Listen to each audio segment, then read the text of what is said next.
The morning sun crept slowly across the facades of Washington, D.C., gilding the grand marble buildings in soft gold and bathing the Capitol in an illusion of harmony. It was the kind of day that tourists might call beautiful, snapping photos of cherry blossoms with no idea what kind of quiet warfare pulsed behind those pristine stone walls. Yet for Karoline Leavitt, the young, bold political strategist turned candidate, there was nothing beautiful about this morning. Nothing at all. Inside the halls of the E. Barrett Prettyman Courthouse, where voices were meant to carry justice, hers had been silenced. The smell of polished wood, the tick of an old clock above the judge's bench, the cold air conditioned to discomfort. It was all far too familiar. She had stood in this courtroom before, but this time, she had not come as a witness or an observer. She had come as the accused. A bitter smear campaign, fueled by political rivals who feared her rise, had painted her as a manipulative opportunist. The headlines had accused her of manipulating campaign funds, of intimidating journalists, of manufacturing outrage for political gain. Lies, every one of them. But one judge had chosen to believe it. Or perhaps he had chosen to play along. Judge Gerald M. Delaney, with his regal bearing and a mouth that curled ever so slightly when addressing someone he deemed beneath him, had presided over the hearing as if it were a pageant. He listened, yes, but not to her. His gaze skimmed past her like she were nothing but a shadow against the grandeur of the courtroom. His ruling had come swift and cold. A steep fine, disqualification from her local election run, and a public rebuke that echoed louder than any gavel strike. The media devoured it. Karoline Leavitt, unfit, unethical, undone. She'd watched the headlines mushroom like a storm cloud above her name, felt the phone calls from once-close allies dry up, watched former colleagues step back, watched donors vanish like smoke. But worse than the punishment, worse than the calculated smear or the betrayal by those she once trusted, was the truth she discovered afterward. Judge Delaney had been tied, in secret, to the very political machine that had targeted her. A man who once lunched with PAC donors behind closed doors. A man whose own son served as a consultant for her opponent's campaign. A man who was no impartial servant of justice, but a pawn in the very machine she had spent her career trying to dismantle. The betrayal clung to her like dust she couldn't wipe off. But Karoline wasn't one to sulk in silence. She was forged from the same unforgiving steel that had shaped generations of fighters.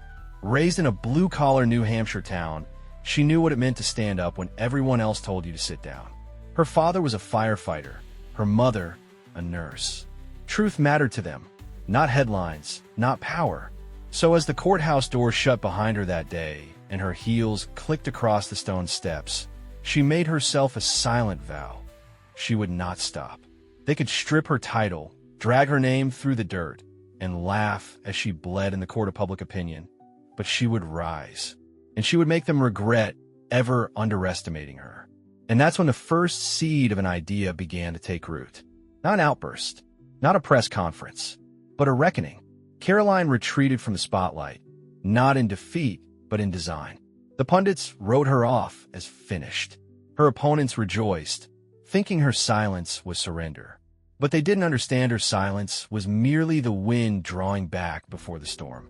She moved upstate to a quiet lakeside cabin borrowed from an old friend, where the air was clean and the noise of the city couldn't reach her. There, she began the slow, deliberate work of building her case. Not a legal defense. She'd already lost that battle in a rigged arena, but a campaign of truth. And not just about her. Night after night, she sat at the wooden desk by the frost-lined window, sifting through open records, campaign finance disclosures, anonymous emails, tip-offs from whistleblowers. She connected dots that were never meant to meet. Judge Delaney's ties to developers, shady contributions from shell companies, his son's involvement in consulting firms that ghost-wrote legislation for the very politicians who funded the slander against her. Every new piece was a puzzle fragment snapping into place. She didn't act immediately. That wasn't her style.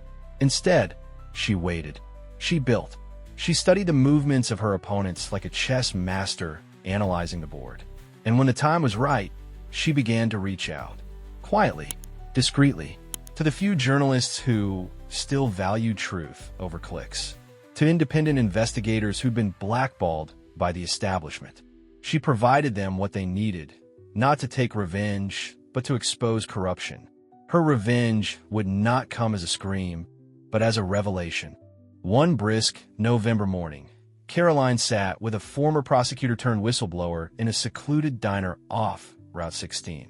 The man, older, battle-worn, and tired of keeping secrets, passed her a flash drive across a chipped Formica table. "This," he said, "is everything." She nodded, said nothing, and slipped it into her coat pocket. That evening, she returned to her cabin, lit the fire, and downloaded the files. There it was, a decade's worth of dirty campaign dealings, most of them centering on Judge Delaney's off-the-record involvement in brokering judicial outcomes for political allies. The documents were damning.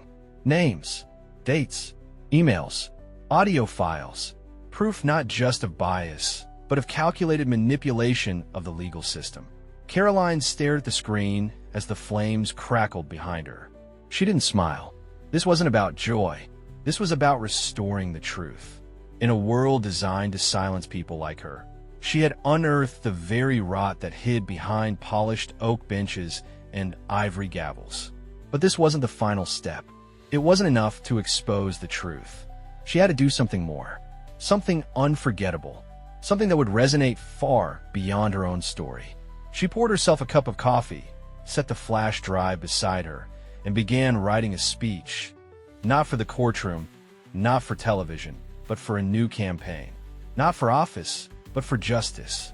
Not for herself, but for every person who had ever been chewed up by a system that pretended to be fair. And as the wind howled beyond the frozen glass and her fingers struck the keys with purpose, she whispered once into the silence. "They try to bury me, but they forgot I'm the seed."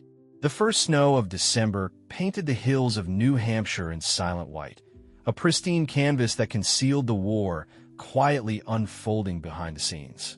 While the rest of the country prepared for holidays and end-of-year retrospectives, Karoline Leavitt was orchestrating something far more deliberate than celebration. What had started as a personal fight for redemption had evolved into something broader, a methodical movement for accountability that reached into the very heart of the judicial and political web that had once tried to suffocate her. Inside her temporary lakeside refuge, the quiet was deceiving.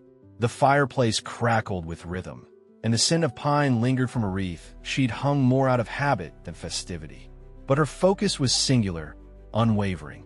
Across the walls, pinned notes, color-coded timelines, and court document excerpts blanketed the space, transforming the room into a command center of sorts. It wasn't revenge she was after in the way her critics might assume. It was restoration, a cleansing, not a collapse. Karoline had spent weeks assembling a core group of allies. Some were anonymous researchers. Others were disillusioned former insiders tired of compromising their integrity. A few were trusted members of her former campaign team, loyal not just to her cause, but to the values she represented. What united them wasn't political alignment, but the shared belief that truth must outlive deceit. Together, they compiled a growing portfolio of evidence. Overlooked audits, financial discrepancies, improperly sealed contracts, all connected like threads to the same source, Judge Gerald Delaney. She refused to allow her findings to rot in obscurity, buried beneath the bureaucracy that protected the powerful. Instead of launching a traditional legal complaint, where Delaney's connections could bury the case before it even surfaced, Karoline chose a different strategy. She believed in the power of public pressure, not as a weapon, but as a light strong enough to expose what shadows had long protected. Through encrypted channels, she shared portions of the documents with independent journalists known for their integrity, not their follower count. She fed them data, context, and confirmations, never revealing her full identity, allowing the story to build itself without her face attached. Like water trickling through stone, the information began carving its way into the public consciousness. First, there were murmurs. Small pieces published on obscure political blogs, noticed only by policy wonks and watchdog groups. Then came a podcast segment on judicial ethics, followed by a late-night radio interview with a former prosecutor speaking hypothetically about judicial misconduct. Each step was subtle, purposeful, quiet enough not to alert Delaney, but loud enough to gather steam. Meanwhile, Karoline carefully rebuilt her own credibility from the outside in. She volunteered at local food banks, not as a photo op, but to reconnect with the people who first inspired her political journey. She wrote op-eds under a pseudonym about the slow erosion of faith in public institutions, hinting at her own experience without ever naming names. In these acts, she wasn't rebranding. She was reclaiming her voice on her own terms, reminding herself and others that character isn't forged in applause, but in silence and resistance.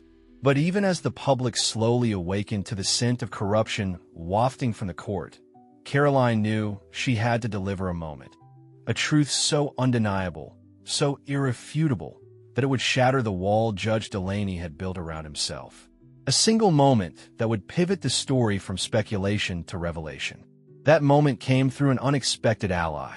A retired clerk who had served in Delaney's court for nearly 2 decades reached out via a secure contact form Karoline had discreetly embedded in one of the investigative blog posts. The clerk, a woman named Clara, had watched for years as questionable motions were pushed through without due process, as rulings seemed pre-scripted, as law lost its edge beneath the pressure of politics. She had wanted to come forward for years, but fear had sealed her lips. Karoline's story, now whispered in online spaces and investigative circles, had changed that.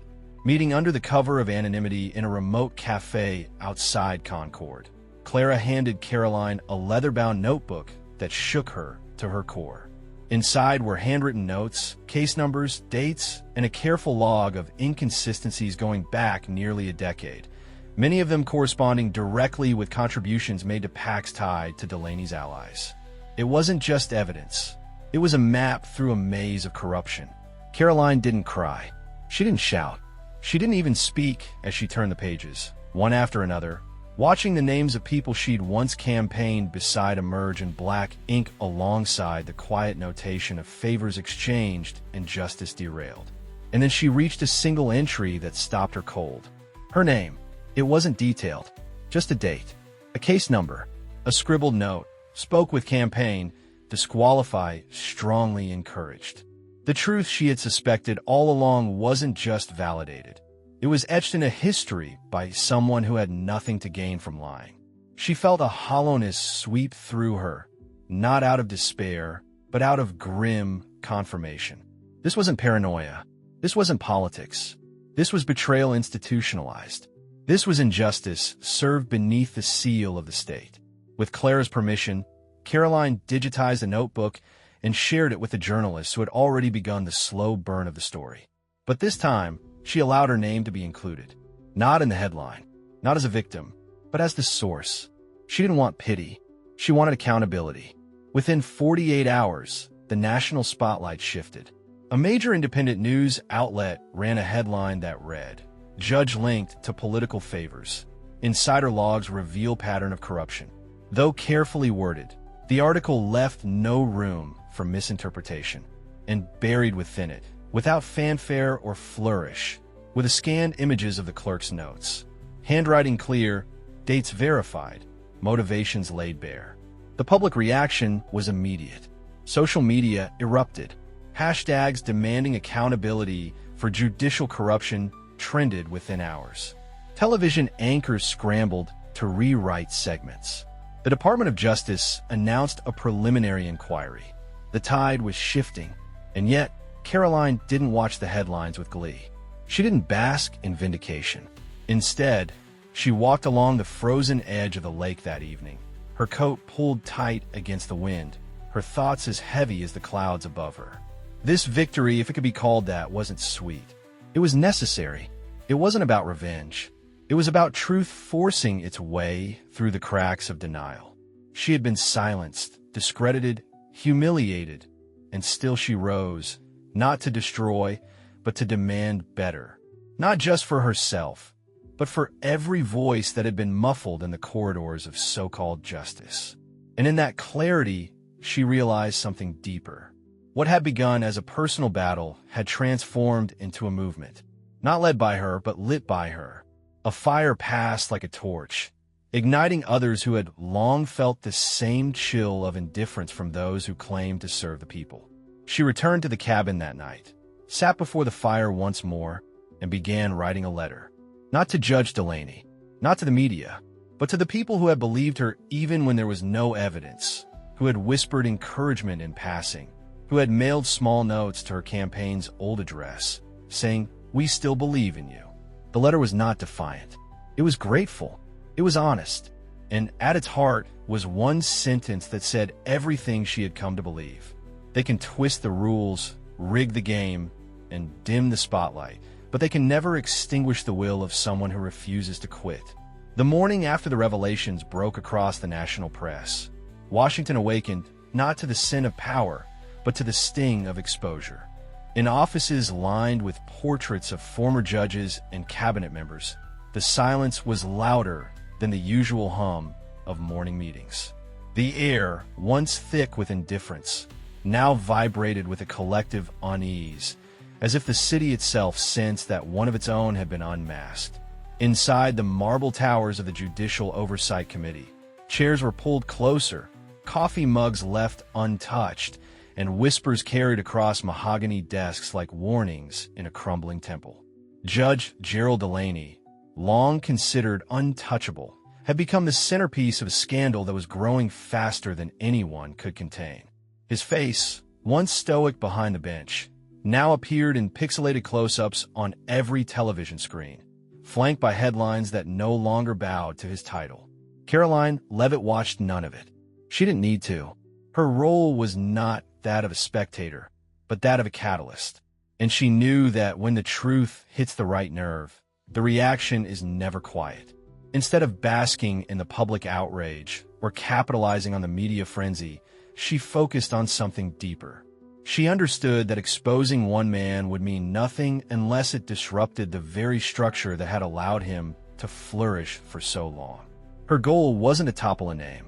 It was to fracture the network of silence that protected people like Delaney from ever being held accountable. Back in Concord, where the winter had settled like a heavy quilt over the city's rooftops, Karoline held quiet meetings behind frost-covered glass. Her allies had grown in number. Former campaign aides from other disillusioned political figures, community organizers, former clerks, and even a few bold attorneys began to form a circle around her. Not in hierarchy, but in unity. Their backgrounds varied, their politics diverged, but they were united by something rarer than party loyalty. They were united by the belief that courage was contagious. In a candlelit town hall packed shoulder to shoulder with locals who remembered her as the girl who once handed out flyers in the snow, Karoline took the podium not with polished confidence, but with measured strength. She didn't speak of vengeance, nor did she reference her personal story. Instead, she told them about the cost of silence, about how systems rot when good people convince themselves they're too small to matter.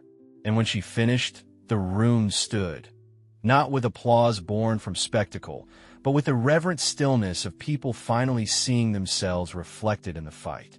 Meanwhile, in Washington, the damage control machinery was failing.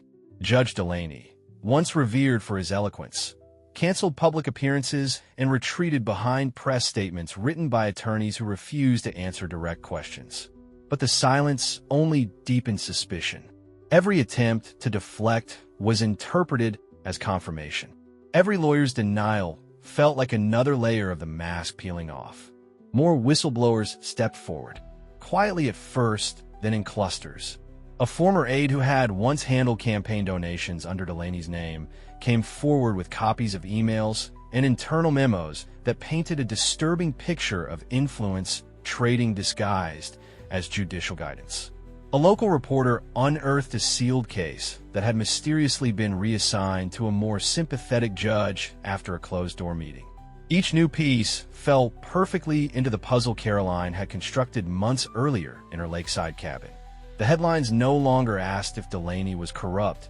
They asked how far the corruption went. Karoline's name began to re-emerge, not as a cautionary tale, but but as a symbol of resistance. Interviews were requested. Book deals were floated. Former critics sent quiet apologies through mutual contacts. But Karoline remained focused, declining attention and choosing action over appearance. She had no interest in writing a memoir about being wronged. She wanted to build something that would outlive the moment. So she partnered with constitutional scholars and retired judges who still believed in the soul of the law. Together, they drafted a citizen-led reform proposal that would increase transparency in judicial proceedings, limit financial conflicts of interest, and create an independent ethics body not appointed by political allies. The proposal wasn't flashy, and it didn't promise easy wins. But it was concrete. It was a blueprint for those tired of shouting at broken institutions and ready to rebuild them.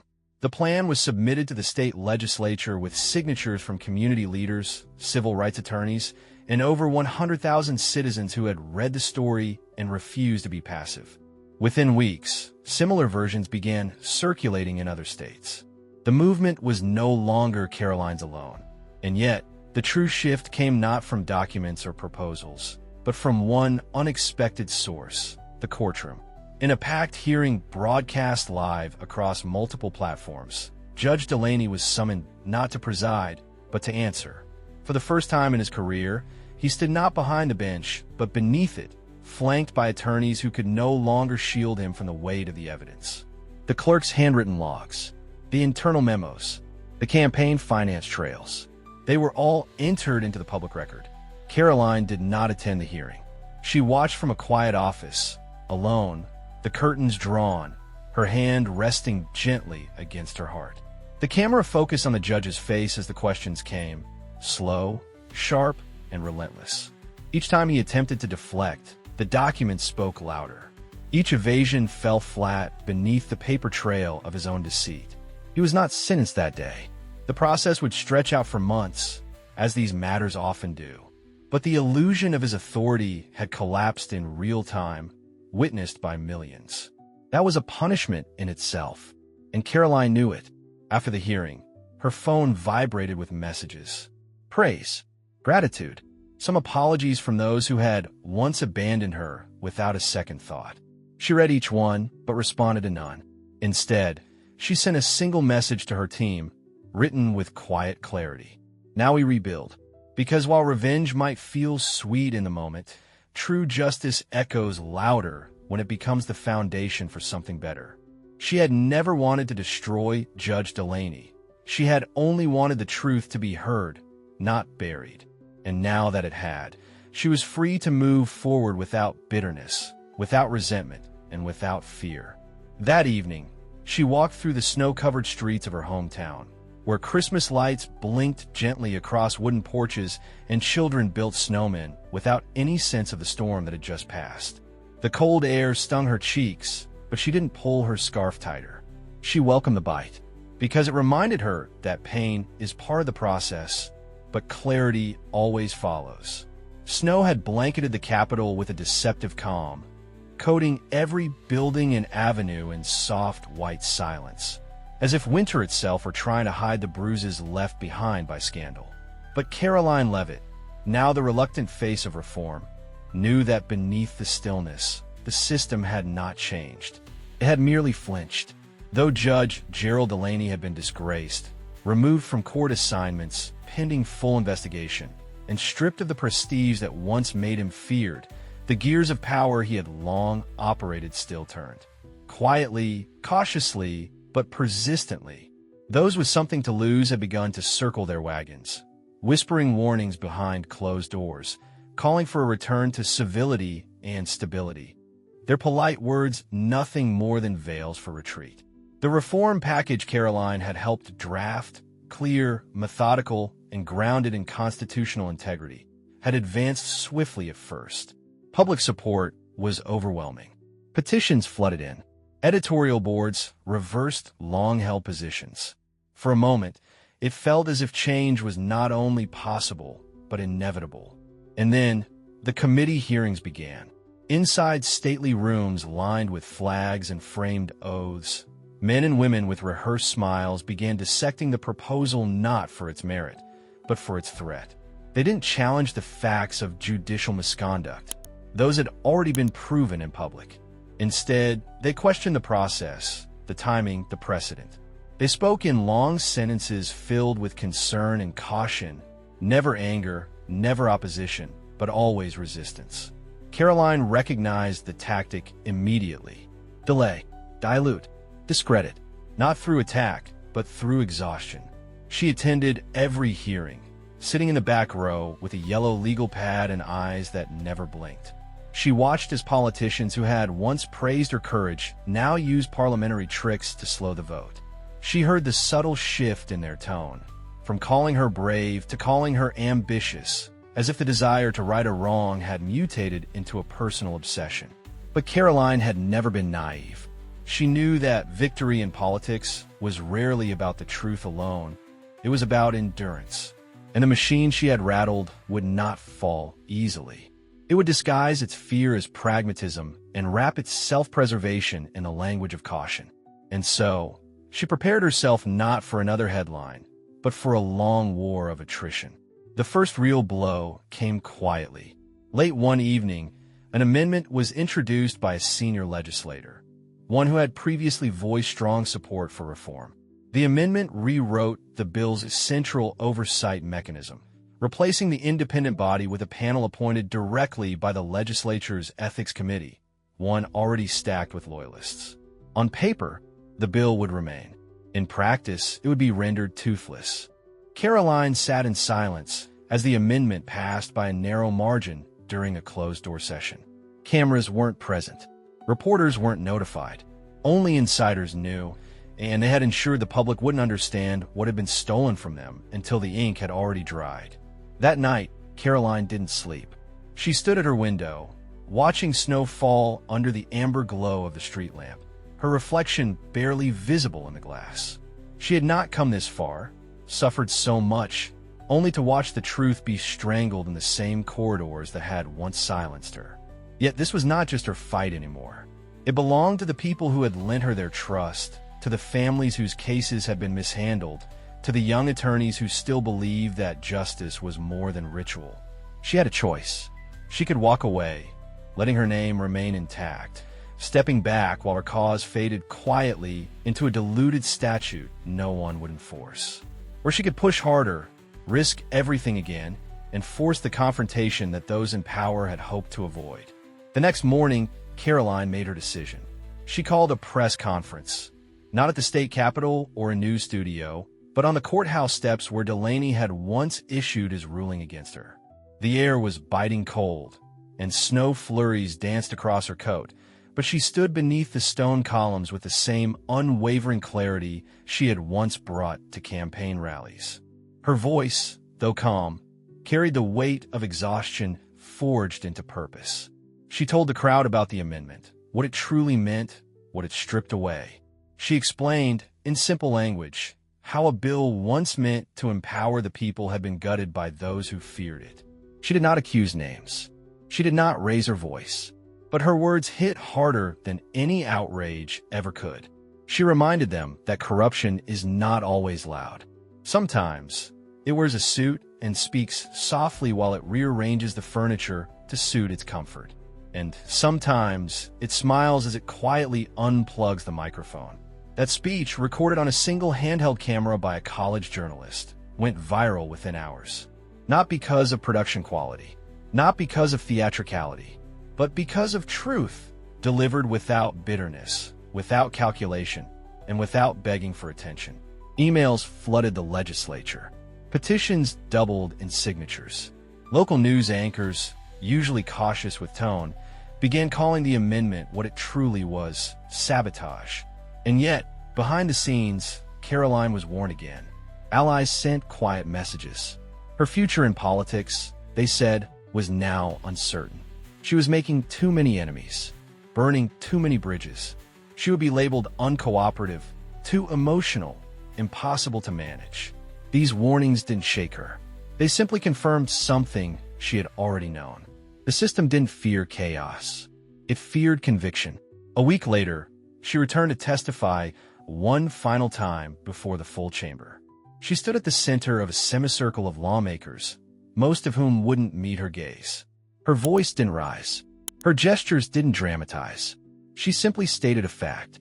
If we kill this bill, or let it pass as a shadow of what it was meant to be, then we tell every young citizen watching that justice can be negotiated behind closed doors. And I will not let that be my legacy. Some looked down. Others folded their hands. A few blinked too fast. When she walked out of the chamber, she didn't know if her words would change the vote. But she knew they had changed the air. That room, once thick with indifference, now carried something else. Not remorse, perhaps, but recognition. That night, as she returned home to a porch light left on by her neighbor, Karoline stood at her door for a moment, hands cold and eyes tired, but heart steady. She had not compromised. She had not retreated. She had remained.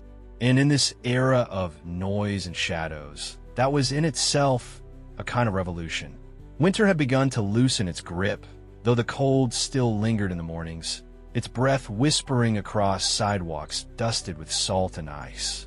A sense of stillness returned to the capital, not from peace, but from exhaustion.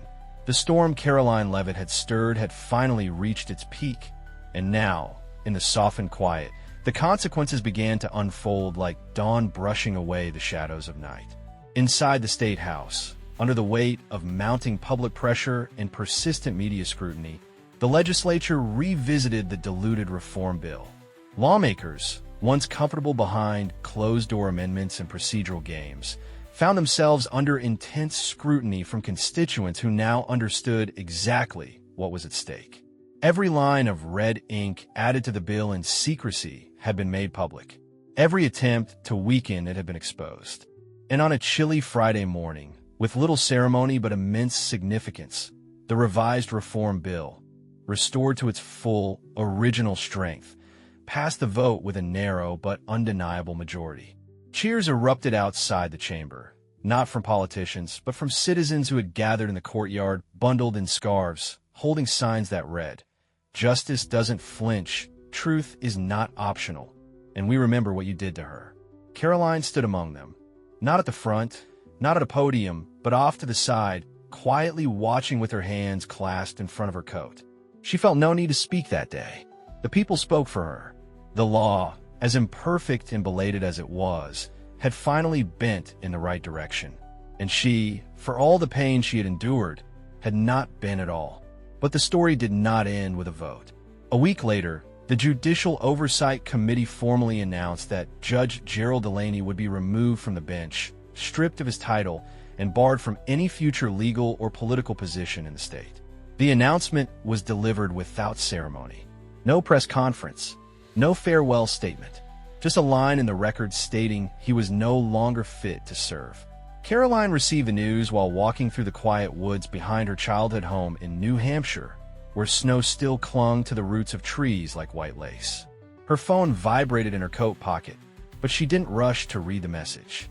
Instead, she stood beneath the tall, bare branches and listened to the wind, her breath curling in soft clouds, the sky above her vast and blue. When she finally read the words confirming his removal, she didn't smile. She didn't cry. She simply closed her eyes and let the stillness wrap around her like a warm hand resting on her shoulder. This wasn't vengeance. This was restoration. Days later, letters began to arrive, some handwritten, others printed, a few typed on old typewriters. They came from people she would never meet.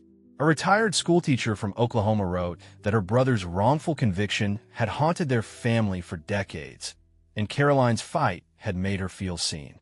A teenager from Chicago said she now wanted to study constitutional law, inspired not by court rulings, but by courage. A mother from Utah wrote, "You didn't just stand up for yourself. You stood up for all of us who felt too small to matter."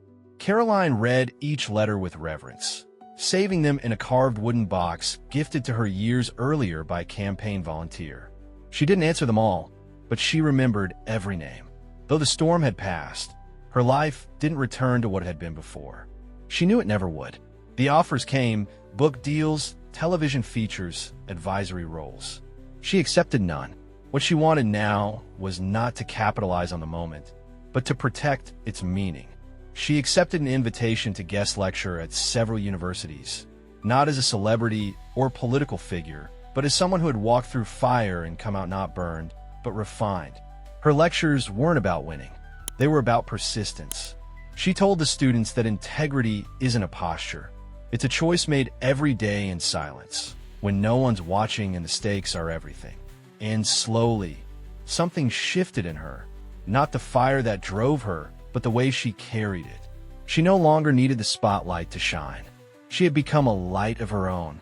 In early spring, long after the headlines had faded and the public had moved on to the next crisis, Karoline received an unexpected invitation.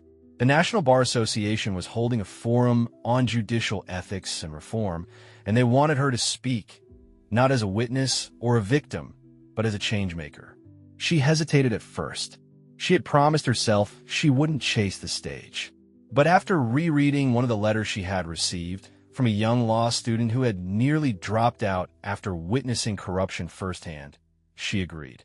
The forum was held in a modest auditorium, not grand, but dignified. The audience was filled with judges, attorneys, professors, and law clerks. People who had spent their careers shaping or interpreting the law, many of whom had never questioned the system they served. Karoline stood at the lectern, her notes in her hand, her posture calm but steady. Her voice, though soft, reached every corner of the room. She didn't recount her story in dramatic detail. She didn't name names. She spoke instead of duty, of the moral compass that must guide those entrusted with power, of the cost of silence, and of the courage required not only to speak truth, but to live it.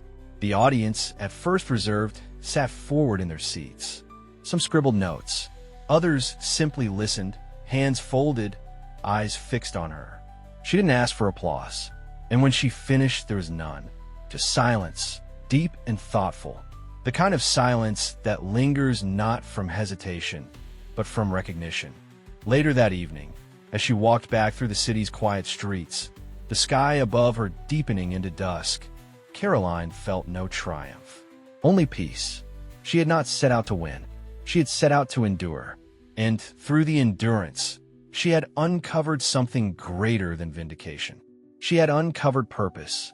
She paused by a stone fountain, its water frozen in place, and looked up at the courthouse steps nearby, the same place where, not so long ago, she had stood alone, wrongly judged, deeply wounded, and publicly shamed. The building hadn't changed. Its pillars still reached toward the sky like fingers of power. But something in her had. She was no longer afraid of it. She was no longer beneath it. She had become what it should have been all along. Fair, steady, unmoved. And as she turned to leave, the city behind her fading into golden lamplight, her footsteps fell soft upon the stone, not with vengeance, but with grace. Because justice, when it is real, does not roar. It stands,